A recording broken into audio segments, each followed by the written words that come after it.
home for Canberra. Thank you, Speaker. In the election campaign, I was really pleased to campaign for a community battery in the suburb of Dickson within the electorate I represent. And so a few weeks ago, I was really excited to be at the launch or the switching on of that battery with the Minister for Climate Change and Energy, Chris Bowen, ACT Chief Minister and ACT Environment Minister, Suzanne Orr. This battery enables households in Dickson who may not have, who don't have the capacity to have a battery themselves, to store more of the energy that's generated by solar panels and keep that energy so we can use more of it and put it back into the grid. It enables the storage and sharing of energy and, in a very practical sense, our community owning our own energy future. And that's what the energy transition looks like when it's working, right here in a suburb like Dickson and in places all around this country.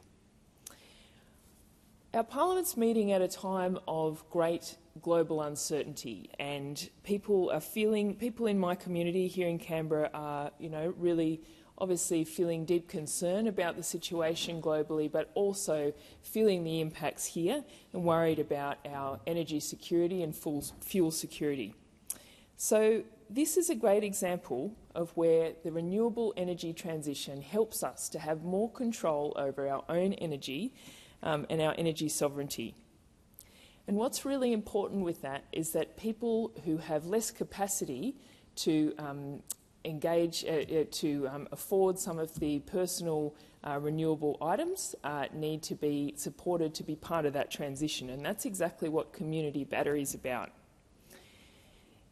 Here in Canberra, the electric vehicle discount, cutting the fringe benefits tax and import tariffs on eligible electric vehicles, has helped drive a surge in EV ownership across Australia, and particularly here in Canberra. Here in the ACT government have also provided their own incentives, and this has meant that more Canberrans than ever are driving electric, and I believe leading the country in that regard.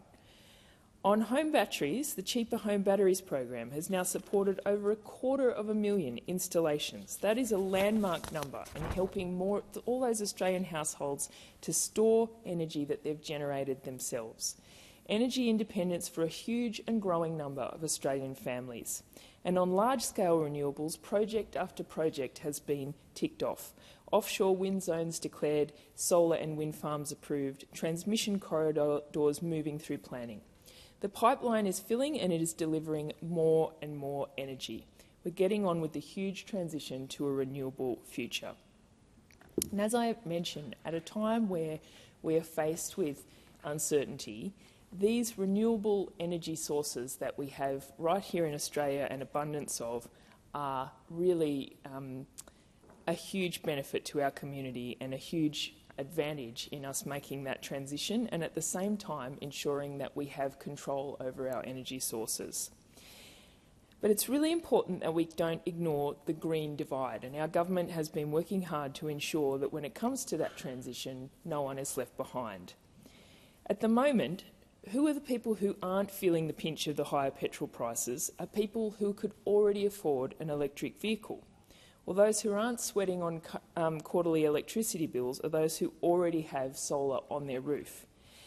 But we need to make sure that the clean energy transition is accessible for everyone, and I know that people in my community want to be part of that as well. It's important to them.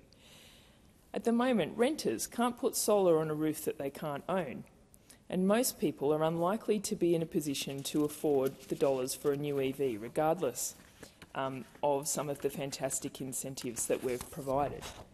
So this is a problem that we want to continue to work on, and there's a geopolitical reason that it's urgent as well.